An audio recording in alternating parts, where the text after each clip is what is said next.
Tuhan bersamamu.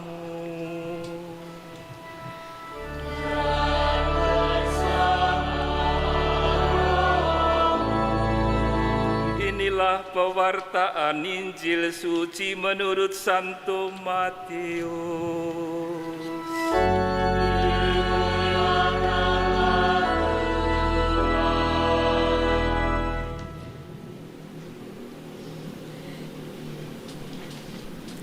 Pada suatu hari Yesus keluar dari rumah dan duduk di tepi danau.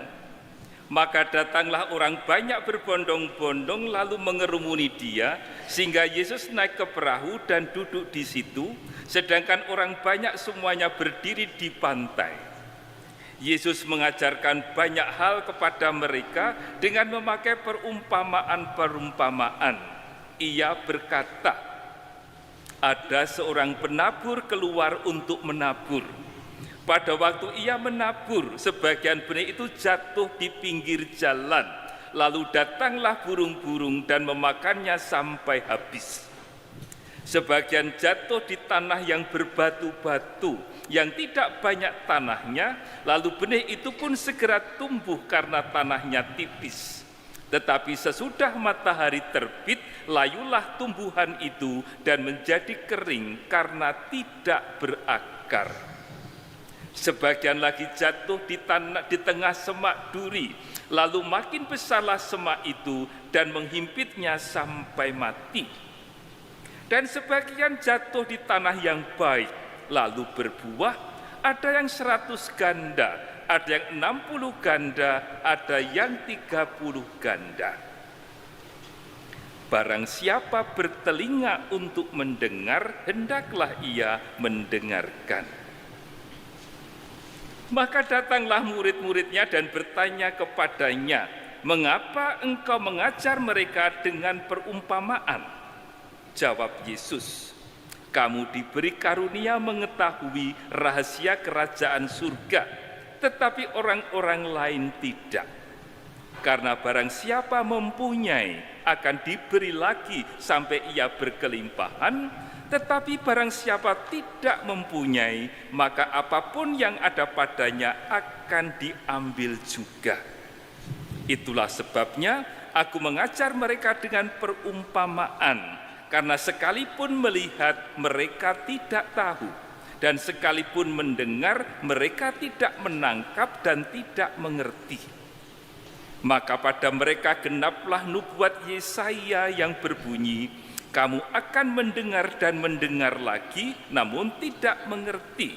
Kamu akan melihat dan melihat lagi, namun tidak menanggap. Sebab hati bangsa ini telah menebal, telinganya berat untuk mendengar dan matanya melekat tertutup, agar jangan mereka melihat dengan matanya dan mendengar dengan telinganya dan mengerti dengan hatinya, lalu berbalik sehingga kusembuhkan. Akan tetapi berbahagialah kamu karena melihat, dan berbahagialah telingamu karena mendengar. Sebab aku berkata kepadamu, sesungguhnya banyak nabi dan orang benar ingin melihat apa yang kamu lihat, tetapi tidak melihatnya, dan ingin mendengar apa yang kamu dengar, tetapi tidak mendengarnya. Karena itu, dengarlah arti perumpamaan tentang penabur itu. Setiap orang yang mendengar firman tentang kerajaan surga, tetapi tidak mengerti, akan didatangi si jahat yang akan merampas apa yang ditaburkan dalam hatinya. Itulah benih yang jatuh di pinggir jalan. Benih yang ditaburkan di tanah yang berbatu-batu ialah orang yang mendengarkan firman itu dan segera menerimanya dengan gembira. Tetapi ia tidak berakar dan hanya tahan sebentar saja. Apabila datang penindasan atau penganiayaan karena firman itu, orang itu segera murtad. Yang ditaburkan di tanah semak duri ialah orang yang mendengar firman itu, lalu firman itu terhimpit oleh kekhawatiran dunia dan tipu daya kekayaan sehingga tidak berbuah. Sedangkan yang ditaburkan di tanah yang baik ialah orang yang mendengarkan firman itu dan mengerti. Dan karena itu ia berbuah, ada yang 100, ada yang 60, dan ada yang 30 kali lipat. Demikianlah sabda Tuhan.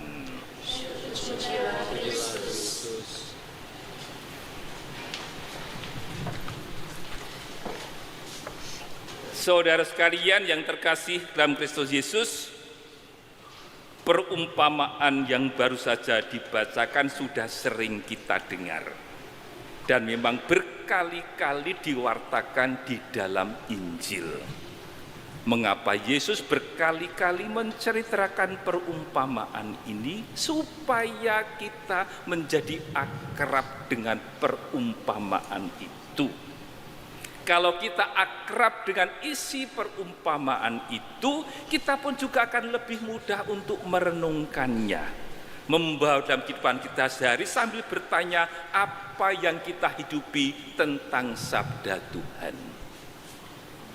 Perumpamaan yang didengarkan pada hari ini ada tentang benih yang ditaburkan. Dan diceritakan di mana bagaimana benih yang ditaburkan itu sebagian jatuh di pinggir jalan, sebagian jatuh di tanah berbatu-batu, sebagian jatuh di tengah semak seduh duri, dan sebagian jatuh di tanah yang baik. Mungkin kita langsung bertanya secara spontan, jenis tanah macam apa yang sudah kita hidupi? Atau sekarang ini kita dalam situasi tanah jenis yang mana? Apakah memang itu yang dimaksudkan oleh Tuhan Yesus tentang perumpamaan penabur ini? Yang bisa kita tanyakan adalah, kalau si penabur itu adalah Allah sendiri, apa sebenarnya tujuan dari Allah? Sudah tahu ada bermacam-macam tanah, Allah tetap menaburkan benih itu. Dan Allah tahu bahwa benih itu akan jatuh di pinggir jalan, di tanah bebatuan, tengah semak duri, juga ada di tanah yang baik. Apa maksud Tuhan dengan menaburkan benih sabda itu? Maka malah kita mulai dengan apa yang dikatakan dalam bacaan pertama. Bacaan pertama menulis begini: demikianlah firman yang keluar dari mulutku. Ia tidak akan kembali kepadaku dengan sia-sia, tetapi akan melaksanakan apa yang ku kehendaki dan akan berhasil dalam apa yang ku kehendaki kepadanya. Maka jelaslah saudara-saudara sekalian bahwa perumpamaan yang kita dengar pada hari ini bukan pertama-tama untuk mengajak kita jenis tanah macam apakah kita ini, tetapi pertama-tama kita dipanggil bahwa semua kita, masing-masing dari kita dipanggil untuk menjadi jenis tanah yang keempat. Semua, masing-masing dari kita dipanggil untuk mengupayakan agar menjadi jenis tanah yang keempat, yaitu tanah yang baik, tanah yang subur, tanah yang menghasilkan buah. Apa kata Injil tentang hal ini? Menghasilkan buah artinya apa? Ditulis antara lain dalam Injil Yohanes, setiap ranting padaku yang tidak berbuah dipotongnya, dan setiap ranting yang berbuah dibersihkan. membisikkannya supaya ia lebih banyak berbuah.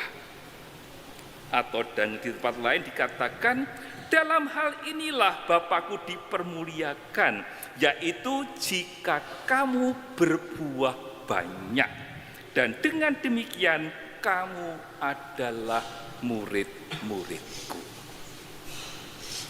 Saudara sekalian yang terkasih dalam Kristus Yesus, menjadi murid Kristus, menjadi orang Katolik berarti dipanggil untuk menghasilkan buah.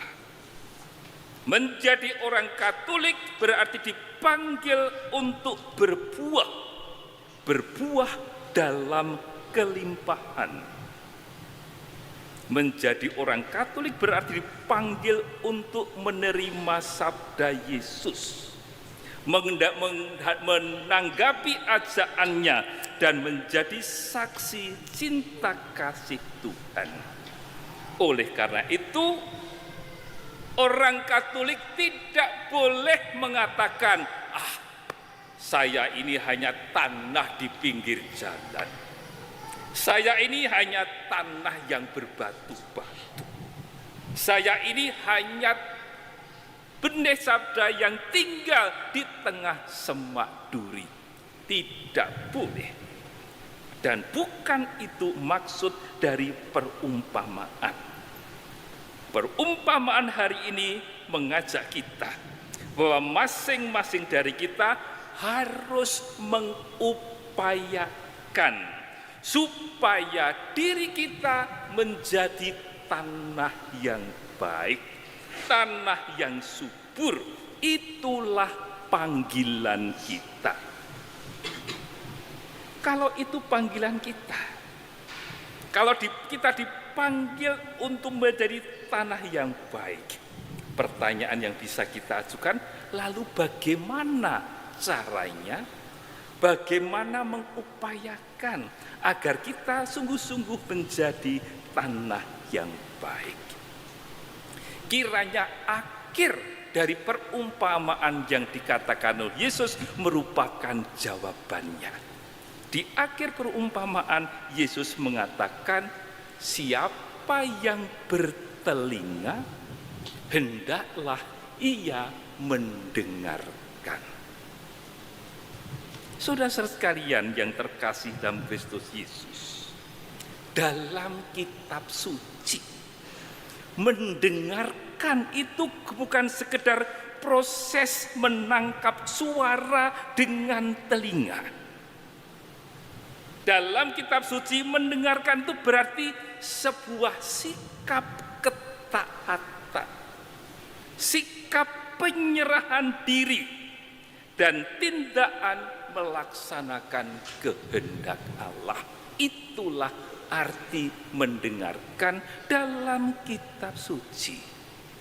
Untuk itu, murid Kristus mendengarkan itu merupakan perwujudan iman, sikap hati, sikap batin terhadap suara Tuhan, suara Allah, terhadap ajaran Tuhan Yesus sendiri. Maka paling tidak ada 3 jenis mendengarkan yang dimaksudkan dalam kitab suci. Yang pertama, mendengarkan berarti mentaati. Dalam tradisi kitab suci, perintah utama selalu dirumuskan, dengarlah hai Israel. Semua hukum Taurat diawali dengan kata-kata itu, dengarlah hai Israel. Artinya seluruh hukum Taurat mulai dengan mendengarkan. Mendengarkan berarti tunduk. Mendengarkan berarti percaya dan mematuhi hukum-hukum Allah. Dan dalam perjanjian baru, Rasul Yakobus menulis demikian, hendaklah kamu menjadi pelaku firman dan bukan hanya pendengar saja. Sebab jika tidak demikian, kamu menipu diri sendiri. Pengertian pertama, mendengarkan berarti mentaati. Yang kedua, mendengarkan itu melibatkan telinga hati. Mendengarkan berarti membuka hati, membuka budi, agar sabda Allah dapat mengubah hidup kita. Sabda Allah meneguhkan iman kita, sabda Allah menjadi pemandu jalan hidup kita. Saudara sekalian, kita pasti punya pengalaman masa kecil berkaitan dengan mendengarkan dengan telinga ini. Sewaktu kita masih kecil, kalau kita nakal, kalau kita suka ngeyel, pasti ibu kita menjewer telinga kita sambil mengatakan, dikandani orang gugu, dikandani orang rungokke, diberitahu tidak bisa mendengarkan. Artinya dari orang tua kita sudah belajar bahwa untuk hidup baik kita diminta juga harus mampu mendengarkan dengan baik pula. Tidak mengherankan dalam seluruh tradisi budaya, dalam seluruh tradisi agama, tradisi kebijaksanaan dikatakan bahwa mengapa Tuhan menciptakan dua telinga, kanan dan kiri. Maksudnya tidak lain agar telinga kita bisa menangkap segala sesuatu dari segala arah. Agar telinga kita mampu menangkap informasi sebanyak-banyaknya. Agar telinga kita mampu menangkap pendapat-pendapat sebanyak-banyaknya. Supaya kita mendapat bekal, kalau kita bisa mendengarkan dengan baik, maka kita juga akan bisa hidup dengan baik pula.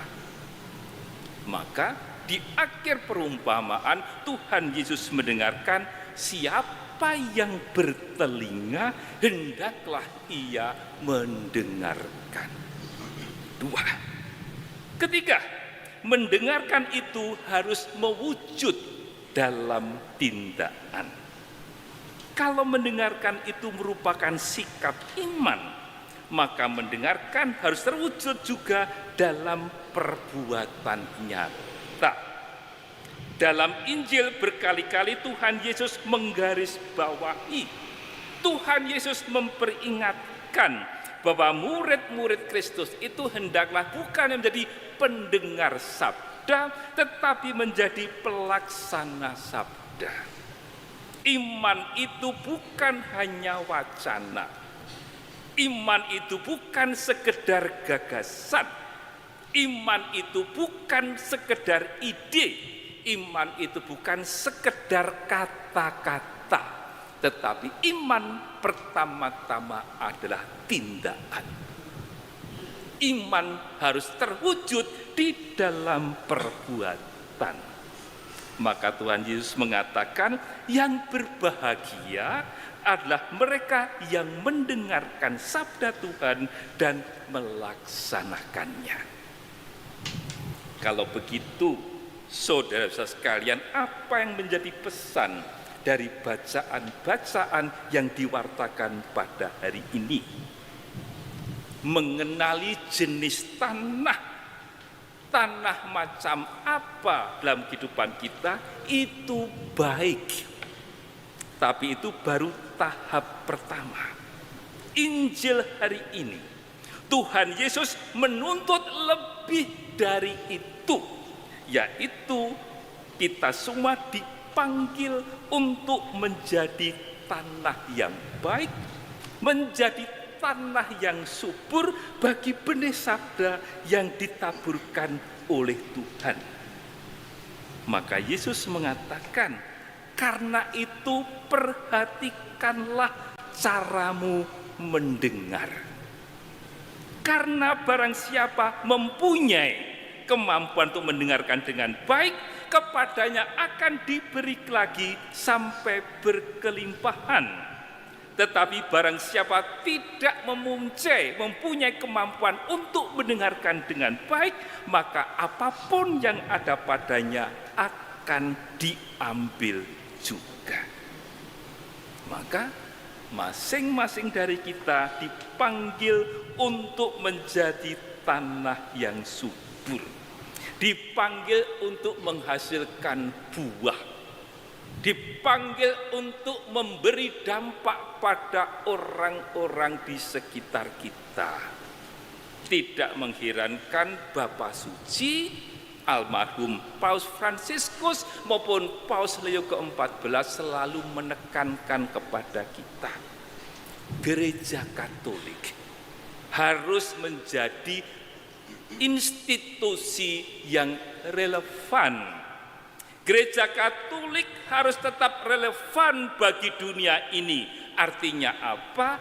Kehadiran gereja harus membawa arti, membawa dampak, membawa manfaat bagi masyarakat di mana gereja itu hadir.